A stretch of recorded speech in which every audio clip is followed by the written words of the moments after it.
I'm Mark Seifter. And I'm Linda Zayas Palmer. And this is Arcane Mark.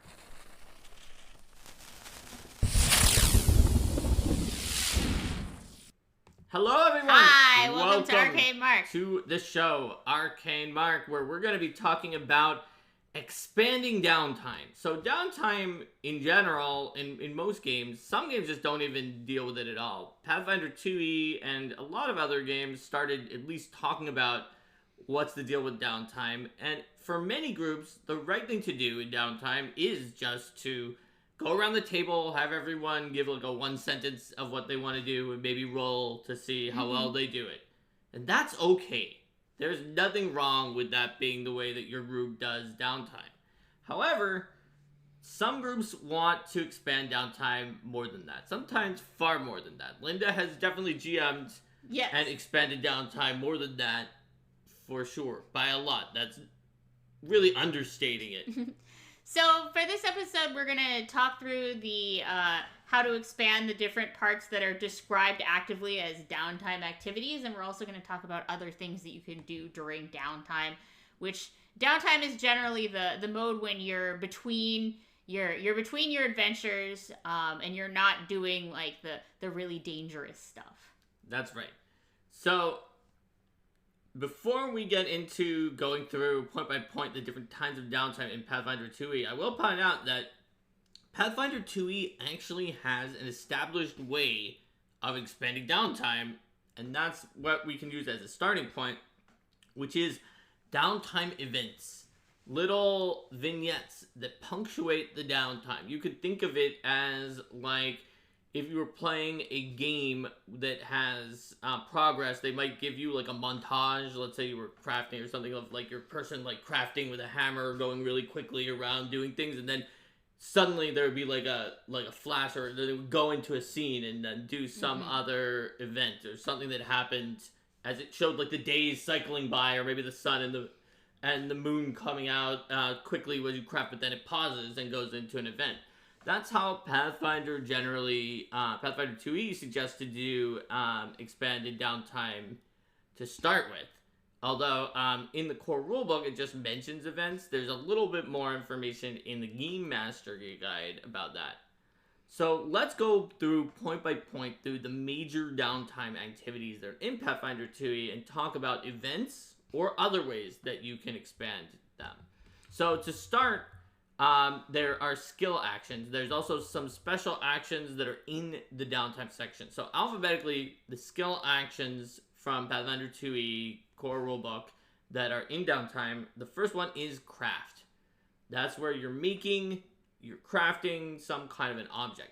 Now, in addition to using events, this is what, more or less, I think the only one that Pathfinder 2e, much more recently, has come out with an expanded version of, which I wrote in Treasure Vault, where you can expand crafting with these more cinematic downtime events, like weird things that happen. It's sort of, a lot of them are based off of the dynamic item creation sort of events that could happen from Pathfinder Unchained that I wrote as well. And so you can have things happening, like I think the reagents coming to life or something like that. And before you start the process of crafting, you can get into more detail of, what is it that the character is trying to make?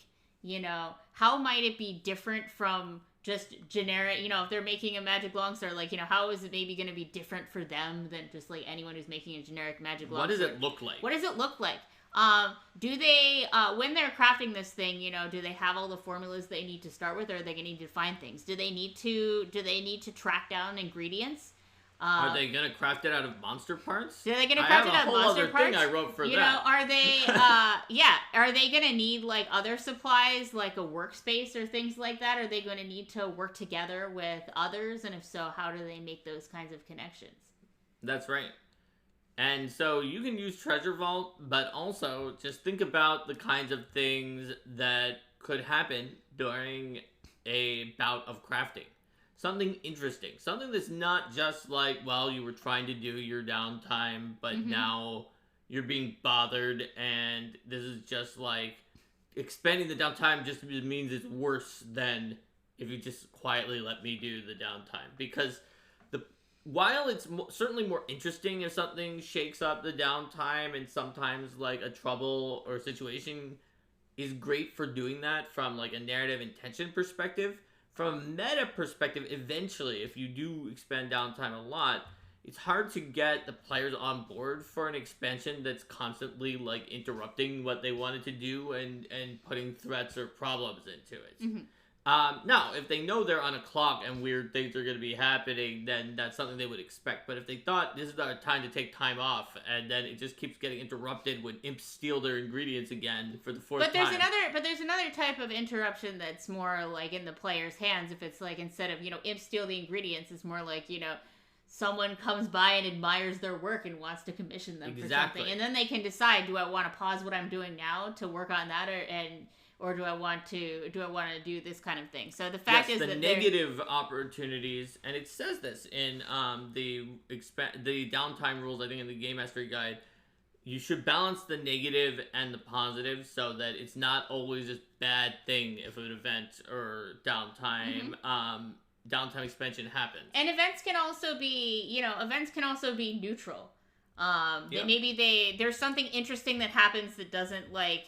Because when you look at like the resources of downtime, generally it's, substantial blocks of time. So, if you're just distracted for a couple hours doing something, that's not going to really impact it. So you have the negative ones, the positive ones, and the neutral ones. And neutral ones can just kind of be interesting little vignettes that help to add color and flavor to the story. Where it's like, oh yeah, if some local little kids take interest in your crafting and like you wind up having a chat with them, and then like folks talk about how maybe someday you could give classes to the apprentice blacksmiths or whatever, like that's fun, but it's not going to necessarily be like, and right away we're going to have this benefit, or like, and right away we're going to have this detriment. It's more helps to set what the character options for what the character might do in the future after they finish their grand adventure. Yep.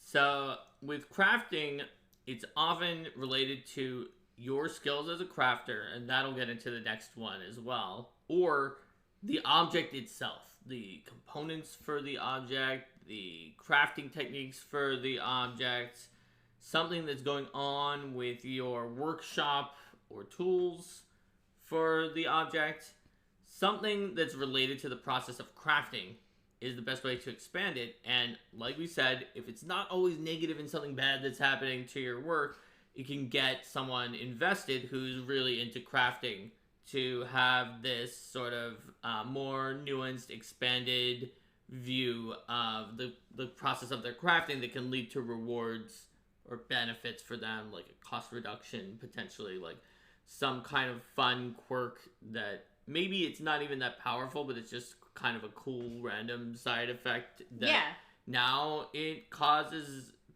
people's hair to glow purple. Like, that's not powerful, but that's like the only sword that causes people's hair to glow purple. Or like, I know we had one in another game that was like, you have to praise the magic item regularly, otherwise it will stop working. It's just like, yes, that's right. It can just be amusing, even though that one's theoretically a drawback, but it's not really that much of an issue, and it just adds some flavor and interest. Mm-hmm. So when it comes to earn income, a lot of what you heard about for the specific things about someone comes and wants to commission you, or like getting other jobs, is an important thing in earn income. Earn income is where you can use some of your real world experience, although be careful if you use your negative real world experiences too much, it can cause downers for your group. You don't want to get it like office drama or whatever. Brings back some of their own trauma from real world experience, but your real world experience working a job with earn income can help you come up with ideas for events or expansions to earning income. Because remember, they have to find a job, they do that job, they might be able to find a higher level job, they can get like promotions or recognition for doing well at their job. They can get admonishments for critically failing at their job. And what are those kinds of jobs like? There's a lot of different things that could fall under the veil of performance jobs. Are they going to be like performing in, fancy theater halls? Are they going to be performing in the streets? Who are they going to be performing for? What kind of performance is it? Is it a musical performance? Is it a theatrical performance? Is it like a spoken performance? What is it? An oratory? Like, what is it? A dance? What is it? And how does that character approach it? This is kind of thing that very much depends on like how much your player is into something. Like, somebody who's playing a high performance character who is like in the entertainment industry in real life is more likely to be like, oh yeah, getting into the details of that kind of thing. And you can have the same thing for other things too. If your character is crafting to earn income, what are they making? Are they making horseshoes times 1,000, or are they making like more bespoke items? And then that'll determine how you expand it and what is of interest to them. And if they're earning something with like a knowledge type skill or the lore, like, are they earning some income with that because they are, because they're using their, because they're teaching classes in that, or are they having some other direct application? And does it vary up over time? Like, if they're making horseshoes times 1,000 and are high level, then you can have some different situation for them. Maybe they get known as the person who makes the best horseshoes, and so therefore, like, a nomadic culture is like, look, we are gonna do horse archery, and we're about to go on a warpath. And we really need horseshoes times 1,000. We need 5,000 horseshoes. Yes. Since you make horseshoes times 1,000 every week, could you just make us 5,000 horseshoes? We'll pay you double. And then they have to think about, like, do we want this army of 5,000 horse archers to get 5,000 horseshoes from me that they're going to be using to make war? Politically, people are going to be like, it's like, not only is it going to be contributing to the war effort, but you then are going to be associated with that army. You're going to be seen as allied with, like, the Khan or whoever it is. Of the horse archers, and that could cause more drama for you down the line. Now, or maybe you want that alliance, and then this is going to cause more well, I mean, it's kind of both, right? It's always best when you have something that can both present opportunities but also present challenges. That's right. Now, if you're doing lore for earn income, then it's important to note, like, and figure out what the player is actually doing. So, for example, in my Strength of 1,000 game that I'm starting eventually once I add all the things I want to add, we have one player who's going to be playing a Mimic who uses Mimic lore from his Mimic lore feat to earn income. And the way he's going to do that is by transforming, mimicking into basically a vending machine, and then using his feats that allow him to just have whatever item from being an investigator to, like, provide people item when they pay money into his vending machine. So the fact that that's what he's doing with Mimic lore is very different than someone who's, like, making money with Mimic lore by like, disguising his treasure chests, or by doing Mimic research. Yeah, right? That's probably one of the more default ones of, like, I'm gonna do Mimic research. I'm writing a grant to the Mimic Research Society to get money that I can use and I'm publishing Mimic research and getting royalties on my book all about mimics. Like, that's kind of more of what you might expect from Mimic lore. It would have very different things where it's like, someone plagiarized all about mimics with even all are about mimics, and just copied all of my text from all about mimics, added like, one sentence, and then put their own name on it. What are we gonna do? All about mimics is potentially gonna have some problems. And then they're like, this is just it's imitation, not the sincerest form of flattery, especially for a mimic. Yes, you're a mimic. You should have expected this. Yes. It's like, how is that gonna hold up in the court? So, fortunately, another one of the players is the devil with legal lore.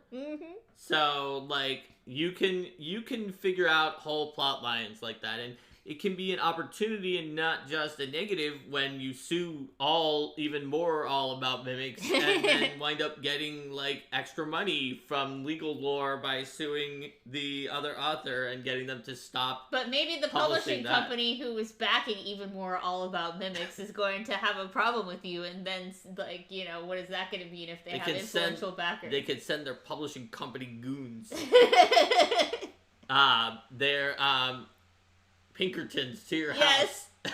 Oh my god. And they take all of your magic spell cards that you use to cast spells. Yes. And they bring them back to their fortress. Mm-hmm. Where they wrote even all are about mimics. We added not to the sarcastic guide to mimics. We added not to all the paragraphs. It's transformative. It's a parody, so it's fair use. Oh my god. Right, speaking of bringing things from your own experience into the game. There you go. That earn income just really opens the door wide. Just anything that could happen to you on the job can happen during earn income, and the way to expand it is you make it feel a little bit more real by having things like that. They don't even have to really matter. Like, let's say that you're doing some kind of a job with other people, one of the ways you expand it can just be like some office cooler talk that you have with some of the other people who are doing the job. Are you learning new techniques from peers or mentors? Are you mentoring people in turn? Yep, you might. How are you interacting with other people in the same profession? You might wind up hearing a rumor or a random piece of gossip. Yeah. What kinds of information are you able to be in the know about? Because those are the kinds of things that people in your profession are more likely to know about. Obviously, it should give you less benefit than someone who's actually spending that downtime just gathering information, spamming to gather information, exploration activity. But it's still just the kind of thing that, as the GM, that you can just add in all these little pieces of flavor to breathe life into earn income and make it feel more real. Mm-hmm. So the next one is treat disease. So a lot of times when you're doing treat disease, it's going to be, a party member has gotten the disease from this terrible area and things like that. Or there's like an orphan or something that you find who has a disease. Yeah, but you can also have things where treat disease is being used as a part of a larger story about a broader scale disease. And those ones naturally have situations where it's like, where this one can get heavier. Yes, this one can get more real. I would say that with treat disease... So with earn income, I joked, I said, it wasn't really a joke. People can have trauma from their office jobs that they don't want you to bring in with earn income. But with treat disease, it's really, really likely that you might have a player who just doesn't want to drill in and expand treat disease. So check with them first before you decide to expand treat disease with by adding details and vivid descriptions. I would say that you're probably better off with this taking a look at events that you can do to make things more effective, and putting the zoom in on the cases where the PCs are helping. So for example, if you determine that the reason that this disease has been such a problem is that there's a contaminated water source, and then you could go to the water source, and the water source is contaminated by... There's a froghemoth in the water source, and then you go fight the froghemoth or something like that. Then... it combines the idea of, a real world source of disease, water contamination, and a fantastical, why is the water contaminated? Magical fiend monster. And that's something then that, sometimes these issues in fantasy settings can have solutions that are, very unavailable to people in the real world. Like punching a meteor shower. Yes, indeed. But also with treat disease, you get to have something like, it mutated, and now we need a different reagent to treat it, and then there's a mini quest for reagents. You can drill into the gory details if that's what your group wants to do. But for a lot of groups, diseases might be something that at least one player just kind of doesn't want to think about too much, in which case maybe you're best with just rolling the medicine check. So or like Linda said, turning it into something you can punch, like the froghemoth. Yes. Because you can't like punch cancer in real life, but you can punch a giant enemy crab, which is also cancer in a different kind of way. Or maybe, you punch the froghemoth, or like, you go get the rare herbs that are needed to do this. So you have some kind of quest that's like based on... Sometimes it can be like cathartic to be able to attack a disease like that with punching. So punching or like, maybe there's an interlude of research where you're finding information or gathering materials or things like that. Science. Yeah. But yes, research is actually a great thing to add to treat disease, because the research subsystem would allow you to get breakthroughs that would find out more about the disease, and each thing might allow you to do things like decrease the DC of treating it, or find a way to slow down the spreading, and each like tier on the treat disease might also, or each tier on the research might also create like a different event, where it's like, oh, now we figured out one of the contributing factors is this contaminated water, although it's not the source, so now we have to punch a froghemoth, and that could have been because of the research. Yeah. And one of the research tiers figured that out. So like the contaminated water makes things, weakens your immune system to the disease. So, and then that could help you, if the, because in a fantasy setting, a disease might be spread by, some kind of force that is trying to do it. So, if you figure out at the base of all of this that there's like a group of Urgathoa worshippers who are like trying to cause this or something like that, and then, you can sort of get rid of the source in that way. That's right. So, there's also Create Forgery. So, Create Forgery is perhaps one of the downtime activities where it's most straightforward. Like, it's generally the first step of a process that will then go out of downtime and do something. It's like a preparatory phase for an adventure. There's like basically one thing that might come up as a complication in Create Forgery to expand it. And it comes up a lot, which is just like our handwriting sample, we either don't have it or it doesn't include, like, for some reason it didn't include a particular like letter or letter combination that we're worried that like we won't be able to get the right thing, so we need another handwriting sample or the first handwriting sample. And if it's not just a simple, writing on any piece of paper, if you're doing a more complex forgery, maybe to forge it fully, you need to have some kind of magic that's infused in it. Maybe you need to have like a particular type of paper, or maybe you need to have like forge like somebody's seal. And you need to figure out what that looks like and things like that. There might be other items you need to steal. Yes. Because they would be able to determine it's the wrong paper or the wrong ink, or it doesn't have the magical signature. Although your society skill is not going to be good enough to get the magical signature. Well, I was thinking about that from the perspective of like maybe that would need to steal more things, or like you need to like forge someone's signet ring to stamp the thing. So it could become more complicated. Yep. You might need to like pour wax onto their signet ring and make an imprint, and then like take it out and use that to create a new ring so that you could then use the signet ring or something like that. Actually, if you had access to their signet ring, you could just stamp it with that.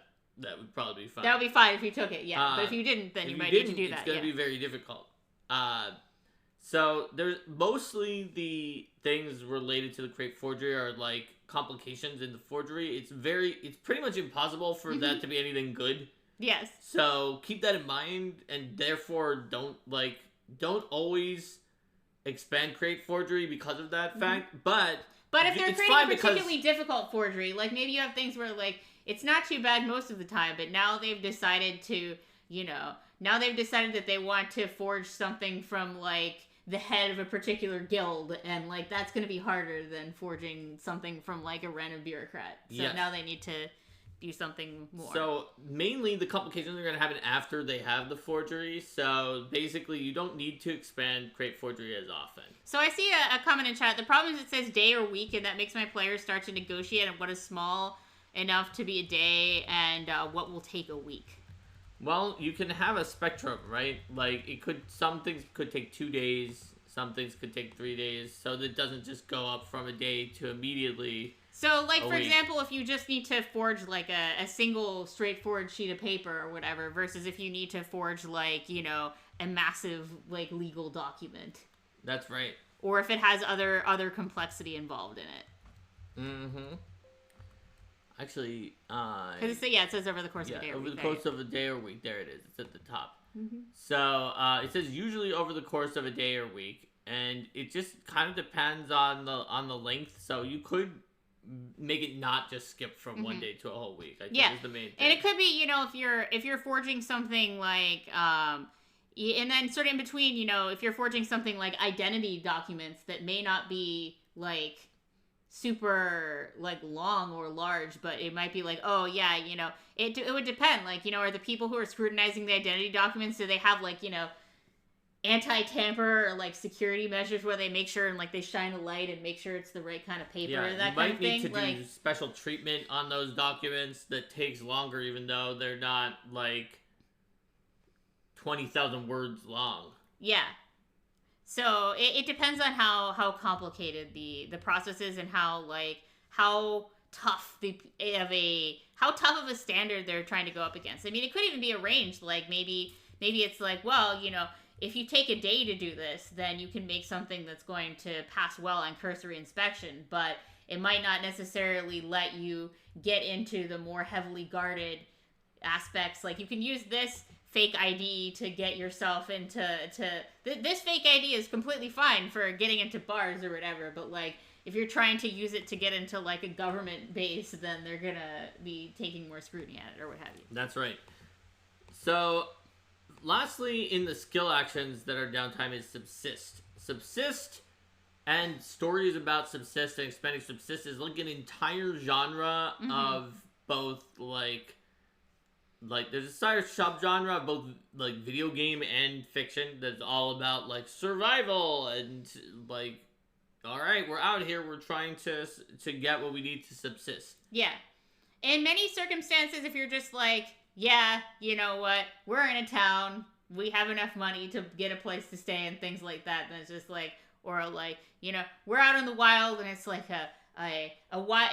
it's a forest and there's plenty of fresh water and stuff and things like that, then you wouldn't necessarily drill into this. Subsist tends to be something you drill into when there's something that causes an issue or a challenge. Are you in a wasteland? Are you in a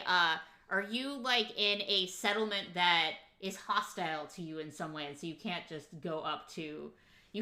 walk up to the nearest inn and pay a couple silver and then have a room. That's right. Even in a forest, you could expand subsist. Mm-hmm. Like, you would just be like, okay, look, we know the ranger's gonna get enough food for everybody with the way that they have this out. That's fine. They've got even the skill feat for it. They're set. But while they're going out, they might find something else. Like, it doesn't have to be that they get attacked by a bear every time. It could be that they found something cool. Did they find, maybe they found something that was like, oh yeah, I was just trying to get like regular berries or whatever, but I found these rare magical berries that could be used as a component in crafting something. Or, they find like signs that someone, like, they're like, that's weird, no one else was supposed to be here, we found an old campsite. Yep. What is the deal with this? Subsist is basically, and that's how like some of these like survival games or stories work. It's the plot hook farm where you go out to subsist, and then also you find blah. Yes. Where blah is whatever the thing is that you want to fill in to provide the plot. That's a great point. I was thinking about subsist as like literally when do you expand out the part about finding subsistence, but that's great where it's like you use subsist as in through line of like, what are you doing? My ranger's going out to take a look for these things. In a sense, you are somewhat expanding the part of subsistence. Like, you're going for a deer, but like a bear comes charging out or something like that. That sort of is part of it, but it's also plot hooks that can bring the rest of the party in, because the problem is that not everyone is necessarily participating in subsist. Even if the whole campaign is survival based, someone might be doing craft at like the shelter. Yeah. Even if almost everyone is subsisting, and the other subsisters may not be together, they may be like going to different places so that they can check different areas. But it's also interesting that if it's in a dangerous area, if you can create sort of a thought of, when do you subsist? When do you all spread out and do things versus when might things be more dangerous? So you want to group together. Although the more dangerous things get, as it says in the guidance, like, Downtime is the counterpart to adventuring. Generally covers low risk activities, so you're going to be sliding into different modes as you start to create these events. Although now that I said subsisters, is that like also a lower ranking nun? That's what I was like. That's not a word. No, it's not. Or is it? All right. Well, so yeah, you can have those kinds of things too, where you zoom in to play out those punctuated events throughout the subsist. Yep. And then you can also have events that happen if the PCs didn't necessarily do so well, like what happens if they didn't find a good shelter, like and a storm comes in or things like that. So it can be a great opportunity to pepper in encounters, including with hazards and such, and let them decide. Here's something that looks like it might be interesting. Are we going to investigate it? And it might be clear, hey, this doesn't have anything to do with the main plot we're following, but we can choose to spend some time on doing this because in Downtime the currency is time. So if you can give players interesting choices about how they can spend that time, where it's like they can see, it could be cool to investigate this because we might find something interesting, but then we're going to be spending less time on this. It's a choice rather than a like, oh, I wanted to do this thing and I can't because the imps ruined my workshop. Another way you can always expand out downtime in any of these, and the ones we're about to go to, which are the special downtime activities, is with conversations. Mm-hmm. Whether that's between two PCs who are doing the same downtime activity if they want to do that, or with an NPC who happens to be either directly involved because they are like a customer, or they're another allied NPC who's helping you with one of these other tasks, or they're a patient for treat disease or something like that. You can have conversations that add a lot to it, where they like talk to the patient too. Mm-hmm. They're healing, and the patient tells like their story, and it adds more pathos to the situation as well. So just a simple conversation is often one of the most emotionally effective ways to expand downtime, and requires like probably less like adventure prep than doing a hook that leads to a whole other thing. Yeah. So there are a few more types of downtime that are not a skill action. So there is buying and selling. So that could be a fun one for downtime of going shopping. If you have like an entire shopping district with all sorts of personalities, such as the book Lost Omens Grand Bazaar, that can allow for tons of roleplay as you go into the different shops that have their own uncommon or even rare items for sale there, and bargain with the shopkeepers, mm-hmm. learn some of their quests and requirements. And establishing a connection with someone that will sell your things. If you're just selling like longsword times 20, that's probably not hard. But what do you do when you come across something that is powerful but could be really dangerous in the wrong hands? Who are you going to trust with that? That's right. What if there's something that you have that you can't just sell at any common store because, let's say, it's an evil skin mask, or it's an evil skin mask, or like to give a very specific example, but from Rune Lords, you guys had like 20 of those evil skin masks. Maybe it's something that is like you're a group of rebels that's fighting against the government of the evil empire, and you happen to have a bunch of standard issue evil guard breastplates that are like stamped with a thing, and it's like, if you're selling that, like, what are you gonna do? Like, do you find a fence for those things, and then maybe you don't get quite as much because they're gonna need to change things, or do you like have your crafter work on it first to stamp out the identifying marks and then sell them, or like sell them as an evil guard Halloween costume? You've always, loyal citizen of the Empire, you've always wanted to dress up as an evil guard for Halloween, haven't you? These authentic Halloween costumes look just like the real thing. Act now while supplies last. Dude, it's like, why does this authentic guard armor have a stab wound in the chest section right by the heart? Well, it's Halloween, so you're being a zombie evil guard with this one. What's more popular than an evil guard costume? A zombie evil guard costume. Act now. So there's all sorts of things you can do with buying and selling. You can do haggling. You can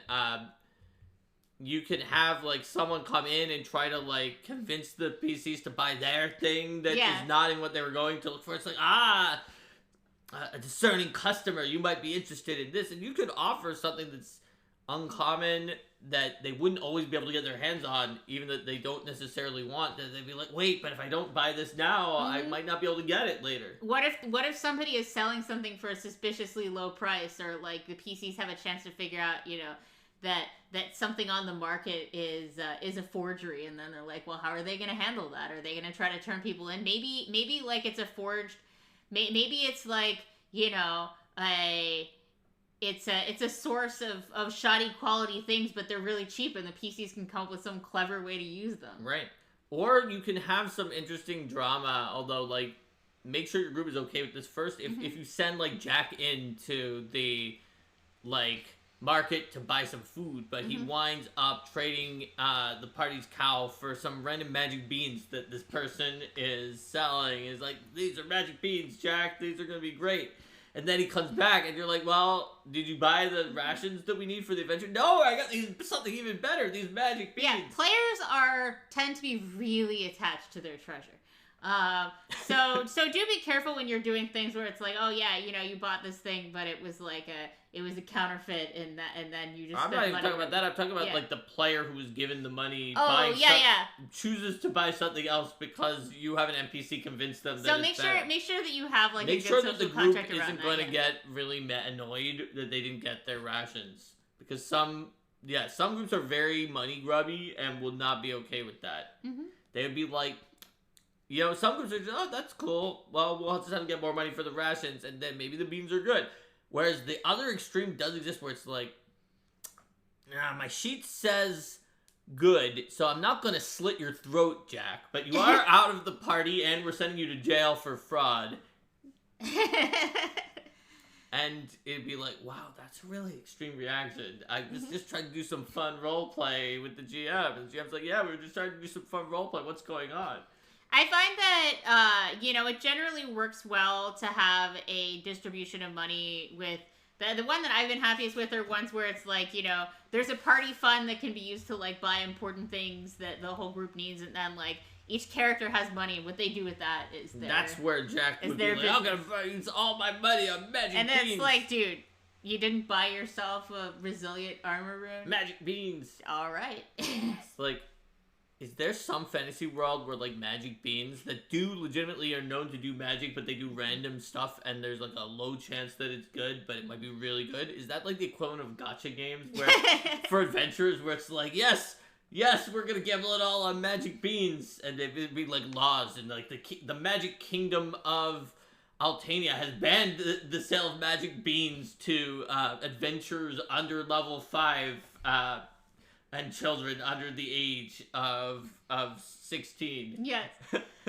Then there's long-term rest, which, I mean, that's basically just like, hey, I'm resting for a long time because things got pretty messed up. That's not one that necessarily lends itself as well to expansion, because that's more like the... Well, you kind of can.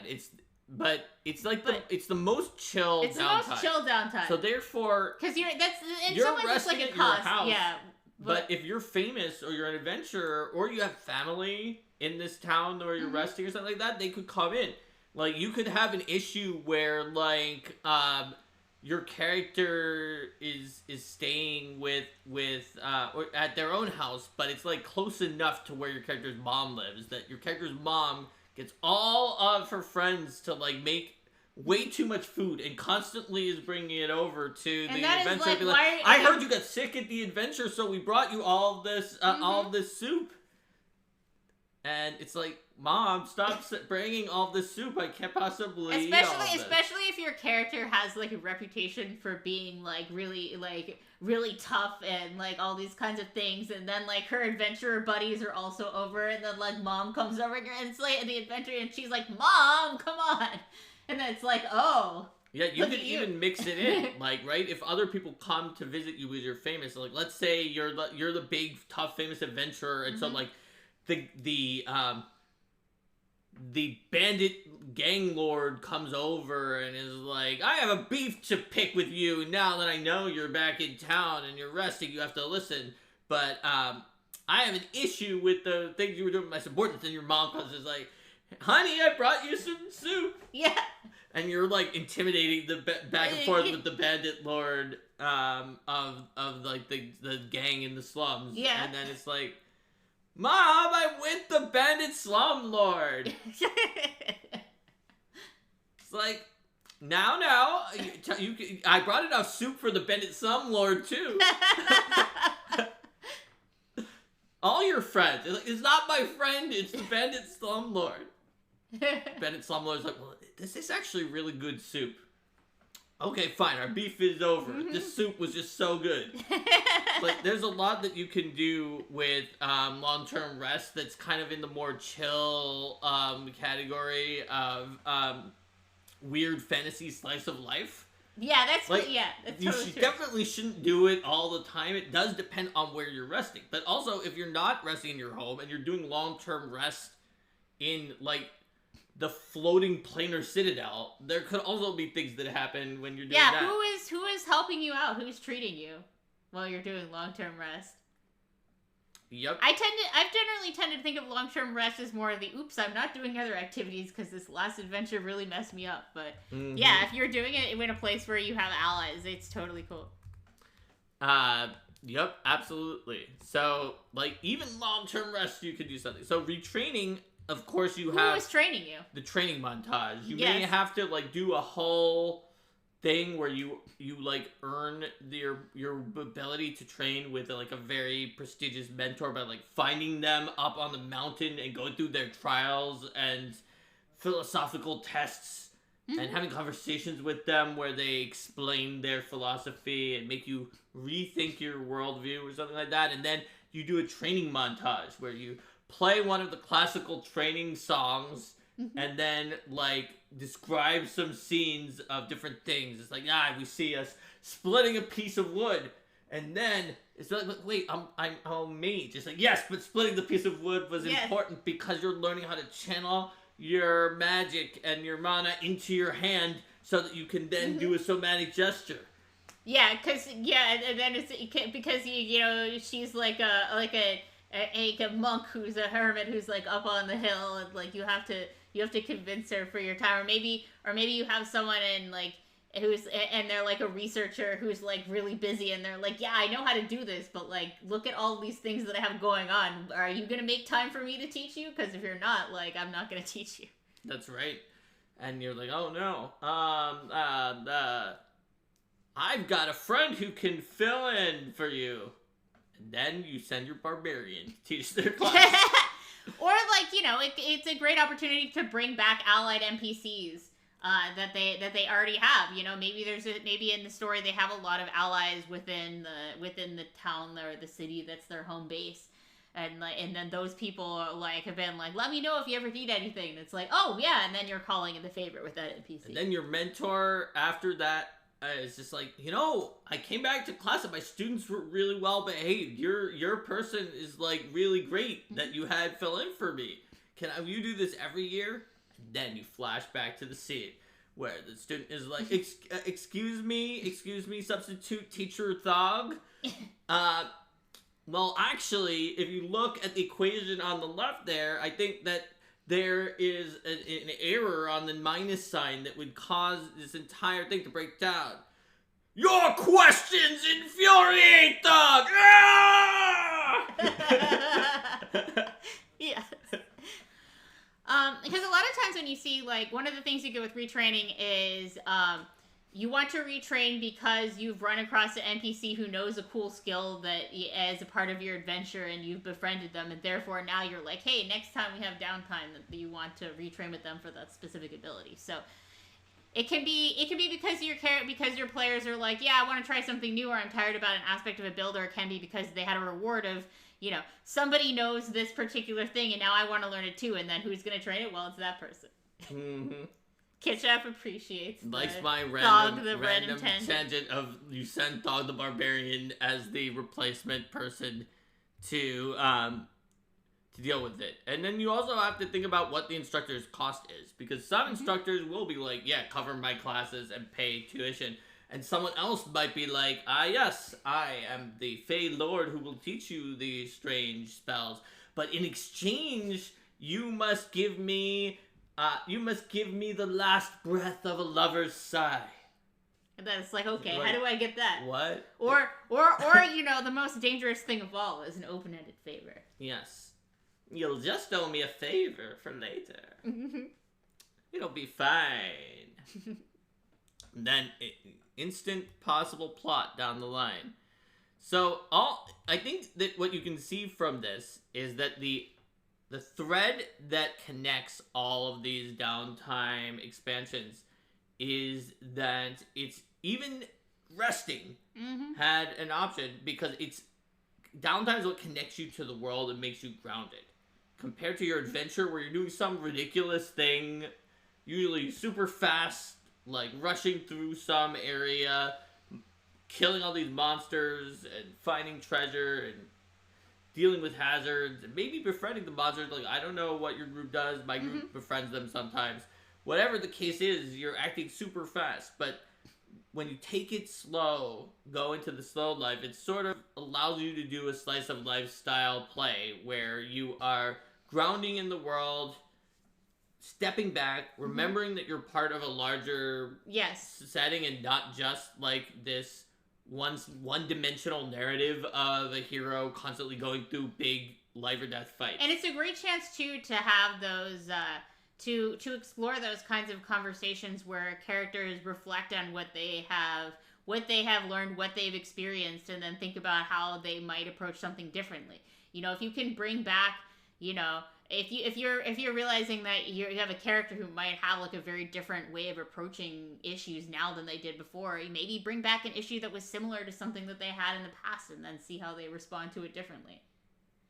If there's someone who had, who had previously felt intimidated by a particular, like, they were a researcher who was in this academy, and then they went out and did the things in the world, but they were always like browbeaten by the professor or whatever. But now it's like they've built their own confidence, and then like the professor tries to boss them around, and then they're like, no, you can't boss me around anymore. Or whatever the case may be, right? Like having something that they can respond to in a different way, or like having the way that people treat them evolve over time too, and showing like when they set off as level 1 adventurers, they're just, one of many groups that are going off to contend against the dangers of the wild, who haven't really gotten much notoriety. And so, like, a few people know them, but then a lot of people know them. But with fame also comes, like, expectations and also, like, people having impressions of you that may be really inaccurate. Maybe there are people who see the heroes as, like,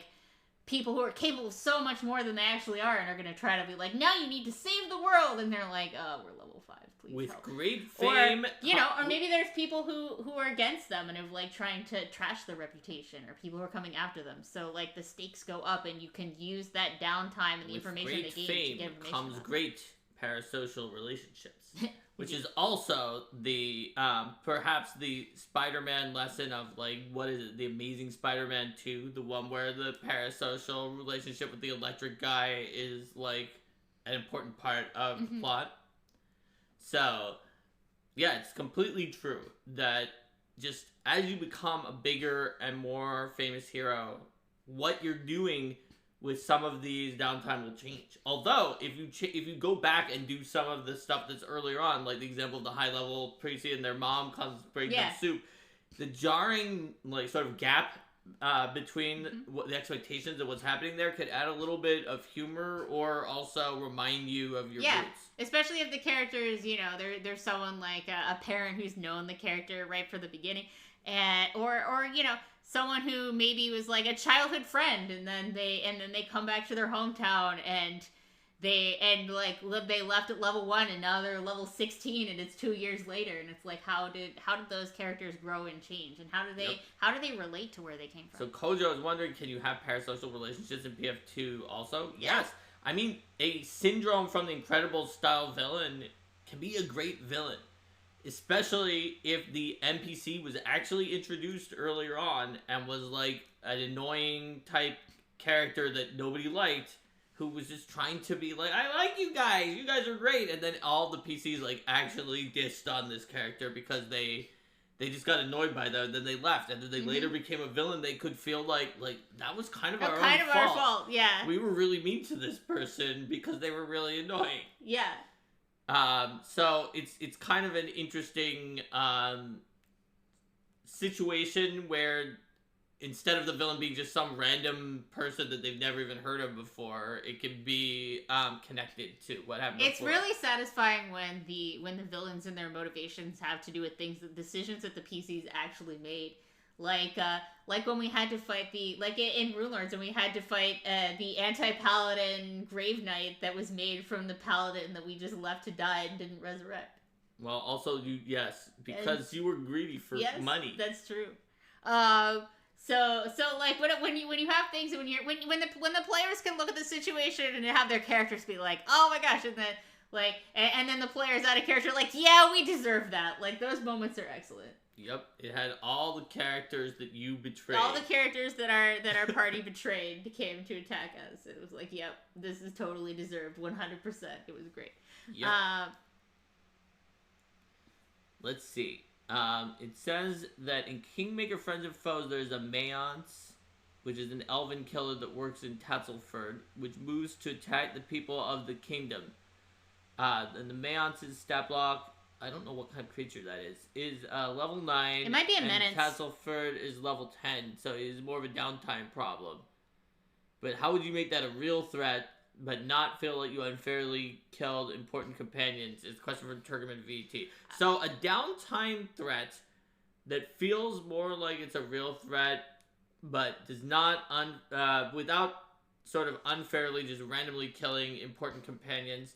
There's a few options for how you can deal with that. One, you can have it sort of be a role that you deal with, or you could do a one-shot adventure where you just play as some of the important NPCs fighting the level 9 opponent. Although it would be potentially a trivial encounter if all of your NPCs were level 10.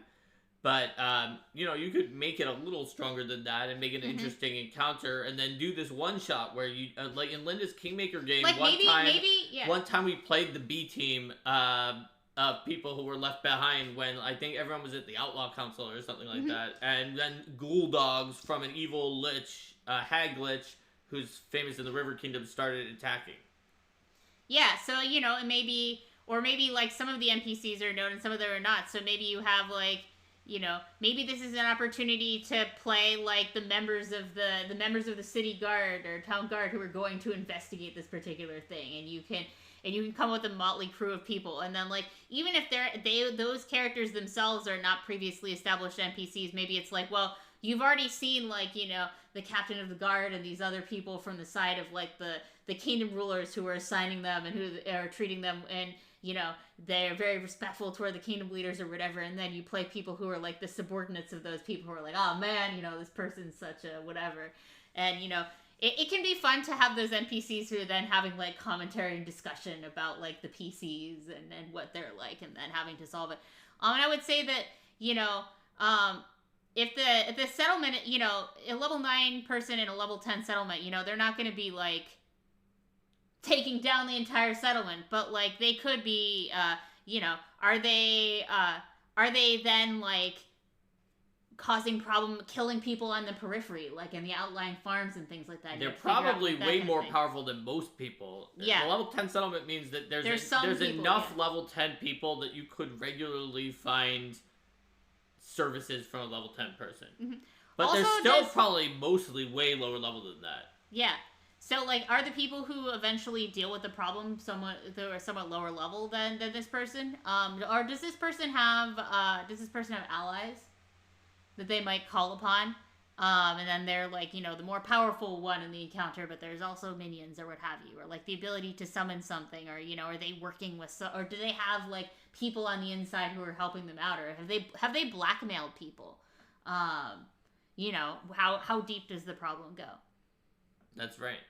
So there's always something that you can do with downtime to sort of connect, use it to connect, to ground things out, to give a little bit of a different emotional tenor and theme to your campaign than the sort of feel and theme of the sort of adventuring time, which can also create a distinction between the adventuring time and the downtime, so that your players can think about how their characters feel about that difference. What does it feel like to be back home resting or doing any of these things compared to being out and on the adventure? And there may be cases, this one specifically you want to have feel as a threat, but as they get to higher levels, there can be things where like things that were super challenging before is just like, oh yeah, you handle this. It's not a big deal.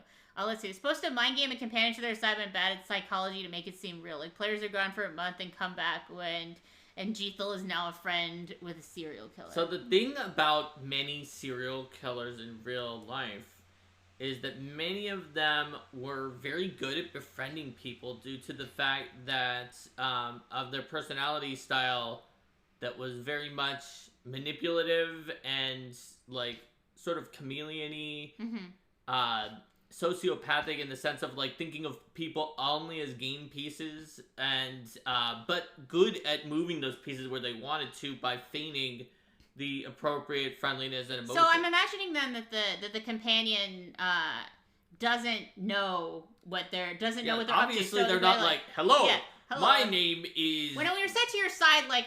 my name is Murderio, the elven serial killer. Well, no, but I mean, to your side, the question is, like, is the companion, like, an ally with them, or are they having, like, the companion be a partner in crime in their killing spree? Like, that's a very different... That actually is a good question, because maybe they were, like, I'm Murderio, well, to be my friend and serial killer. Well, I mean, not initially, though, right? Yeah, like, they might, like, slowly be reeling them in by befriending them, and then they, like...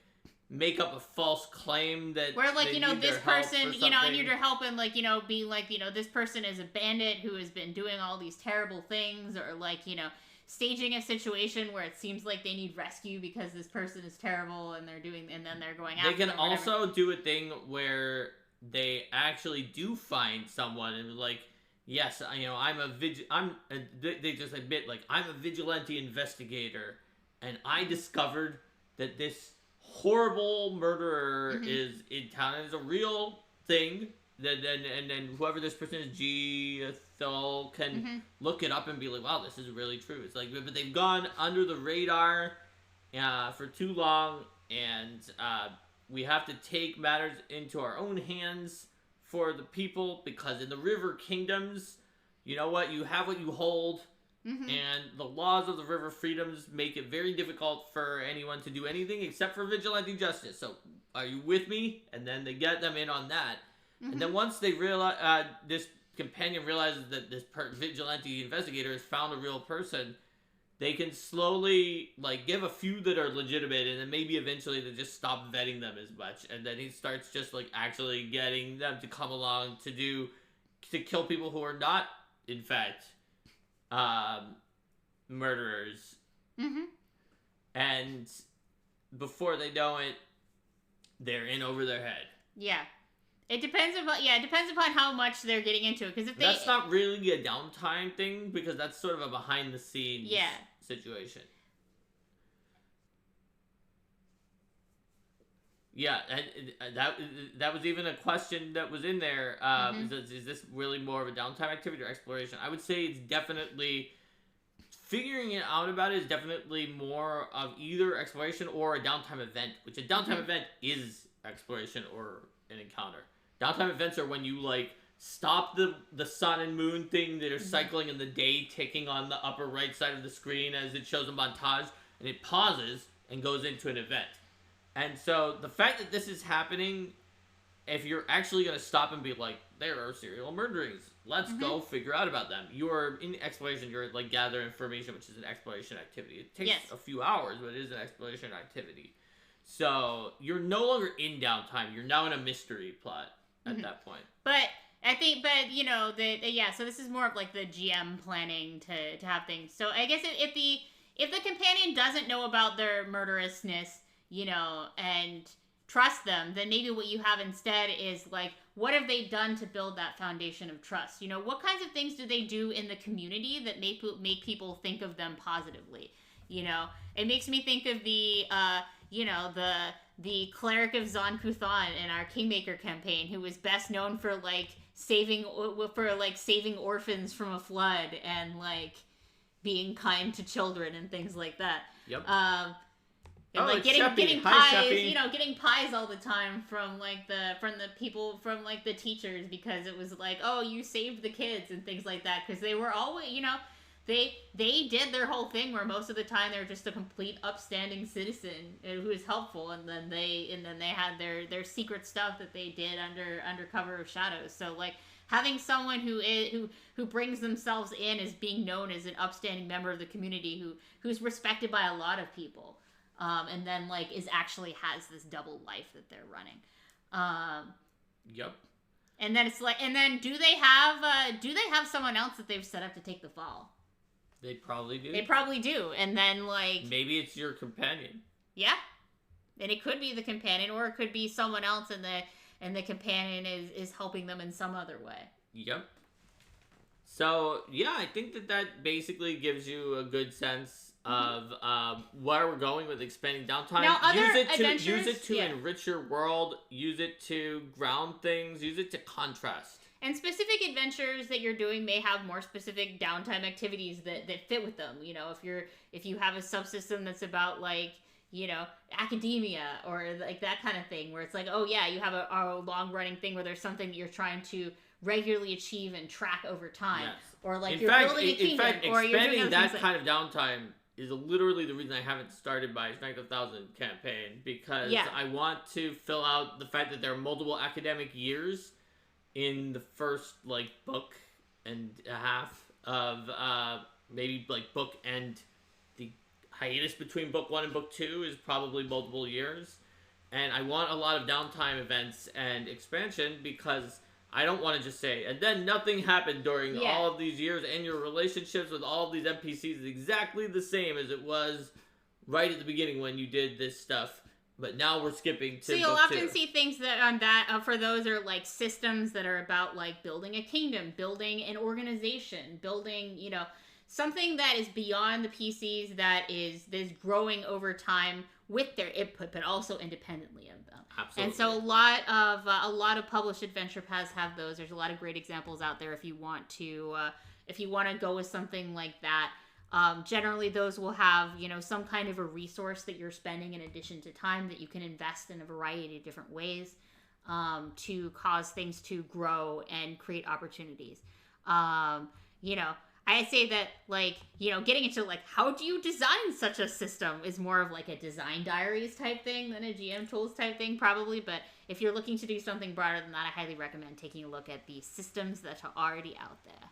That's right. As a starting point. So, I think that's it for Sounds Downtime. Good. So, let's say bye to YouTube and then do our outro. Bye, YouTube! Bye!